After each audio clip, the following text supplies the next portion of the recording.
ওমা বলছি এতগুলো ডিম নিয়ে বসে পড়েছে কি? আজকে ডিমের ই করব, কষা করব। ও তা বাড়ি থেকে কেউ আসার কথা আজকে? হ্যাঁ আজকে আসবে। কে আসবে?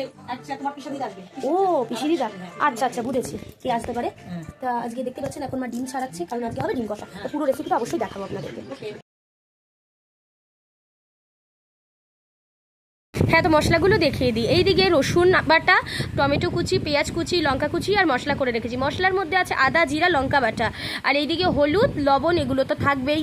তো ডিম ভাজা হয়ে গেছে, এরপর কড়াই থেকে ডিমটা নামিয়ে তেল গরম করে দিয়ে দিলাম জিরা ফোড়ন আর শুকনো লঙ্কা আর তেজপাতা। শুকনো লঙ্কাটা দেওয়া হয়নি, তার জন্য কিছু মনে করবেন না। আর এইদিকে রসুন বাটা আর পেঁয়াজ কুচিটাকে ভালোভাবে একটু ভেজে নিয়ে তার উপরে এবার দিয়ে দিতে হবে পরিমাণ মতো নুন। নুন ছাড়া কি কোনো তরকারি হয় বলুন তো? তাই পরিমাণ মতো নুনটা বুঝেই দিতে হবে। আর এরপর পড়ে যাবে হলুদ গুঁড়ো। হলুদ গুঁড়ো দিয়ে খুব ভালোভাবে নাড়িয়ে চাড়িয়ে এরপর যে মশলাটা পেস্ট করে রেখেছি সেটাকেও ভালোভাবে দিয়ে ভালো করে কষতে হবে যতক্ষণ অবধি না মশলা থেকে একেবারে তেল ছেড়ে আসছে। মশলা যত ভালো করে কষবেন তরকারির স্বাদ তত ভালো হবে। আপনাদের কি মত অবশ্যই জানাবেন। তো চলুন তারপরে দেখানো যাক।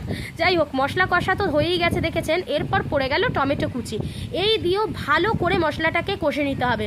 আর এই সাইডে মশলা কষার পর আমি দিয়ে দিয়েছিলাম ডিমগুলো। আপনারা না ভেজেও দিতে পারেন, আমরা একটুখানি হালকা করে ভেজে নিয়েছি ডিমটা। এরপর ডিমের সাথে সব মশলাগুলোকে ভালোভাবে কষিয়ে এর উপরে জল দিয়ে দিতে হবে। তো ভালো করে কষাতে হবে। তো দেখে নিন, এই যে মশলাটা কষা একেবারে হয়ে গেছে। এরপর দিয়ে দেব জল।